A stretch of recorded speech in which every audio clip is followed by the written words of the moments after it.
You're listening to Short History Shorts audio, where history speaks louder than images. Seqenenre Tao, often called Seqenenre Tao II, was the ruler of Upper Egypt during the turbulent period known as the Second Intermediate Period, when the land of the pharaohs was split between native Egyptian dynasties and the foreign Hyksos kings who had seized control of the Nile Delta. This was not an age of stability or monumental building. It was an age of division, occupation, and the struggle for national survival. Seqenenre Tao's reign sits at the pivotal moment when the simmering resistance of the south began to boil into open war, and his violent death would transform the political landscape of Egypt, setting in motion the chain of events that would lead to the eventual expulsion of the Hyksos and the dawn of the new kingdom. To understand his role and significance, we must begin with the situation he inherited. The Hyksos, a Semitic-speaking people likely from the Levant, had arrived in Egypt gradually over centuries through trade and migration. By the middle of the 17th century BC, they controlled the delta from their capital at Avaris, ruling as the 15th dynasty. They introduced military innovations that gave them a decisive advantage: the horse-drawn chariot, composite bows, and improved bronze weapons. Their rule was pragmatic, adopting Egyptian titles, customs, and bureaucracy, but it was undeniably foreign domination. Native Egyptian rulers retreated south, and Thebes became the stronghold of resistance. Before Seqenenre Tao, his predecessors had maintained a tense coexistence with the Hyksos. Tribute flowed northward, and the kings of Thebes ruled their reduced territory in the Nile Valley as vassals in name if not in spirit. But beneath this surface peace, resentment smouldered. The Hyksos presence was not universally hated. Some Egyptians prospered under their rule, especially merchants in the Delta. But in Thebes, the idea of Egypt under foreign kings was an insult to Ma'at, the cosmic order. Seqenenre Tao came to the throne of this divided Egypt, probably in his 30s, inheriting not only a throne, but also a national humiliation. Little is known of his early reign, but tensions soon escalated, possibly triggered by an incident recorded in a fragmentary tale. The Hyksos king Apophis allegedly sent a message complaining that hippopotami in Thebes disturbed his sleep hundreds of miles away in Avaris, a mocking provocation designed to insult the southern court. Whether this was a real diplomatic exchange or a later propaganda story, it reflects the mood. The Hyksos considered the Theban kings their inferiors, and the Thebans considered the Hyksos an affront to Egypt's divine kingship. Seqenenre Tao appears to have decided that, diplomacy had reached its limits. He began to prepare for war, building alliances and mobilizing resources. The Theban army, however, faced enormous challenges. The Hyksos chariot corps could outmaneuver traditional Egyptian infantry. To counter this, Seqenenre Tao may have begun adopting Hyksos weapons and tactics, training his forces for the mobile style of combat the invaders excelled at. This adaptation would be vital in the coming wars, and it marked a turning point in Egyptian military history. The chariot would remain a symbol of pharaonic power for centuries.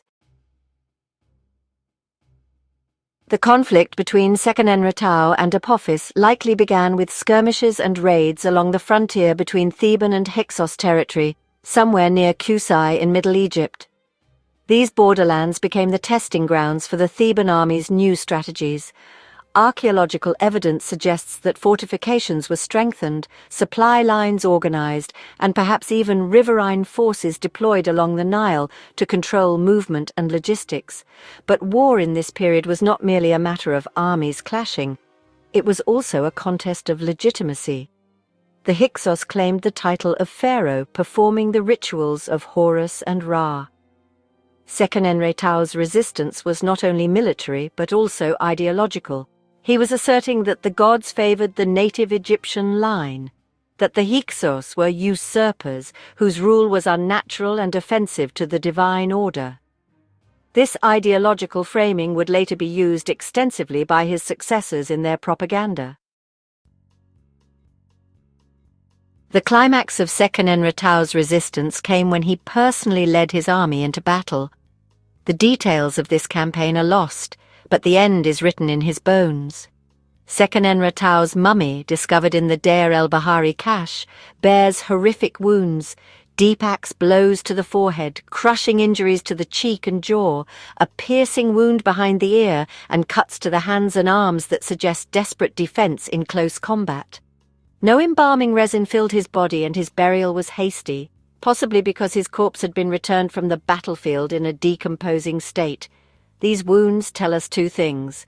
First, that Seqenenre Tao died violently, likely in hand-to-hand combat, and second, that he was close to the fighting, perhaps too close. This was not a pharaoh commanding from the rear. He was in the thick of battle, rallying his troops and facing the Hyksos charioteers head-on.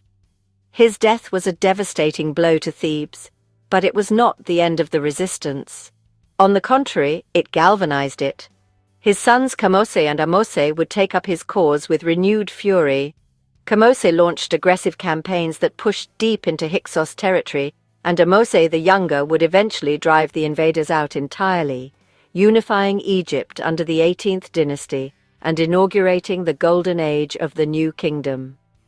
Seqenenre Tao's sacrifice became the foundation of this triumph, his death a rallying cry for liberation.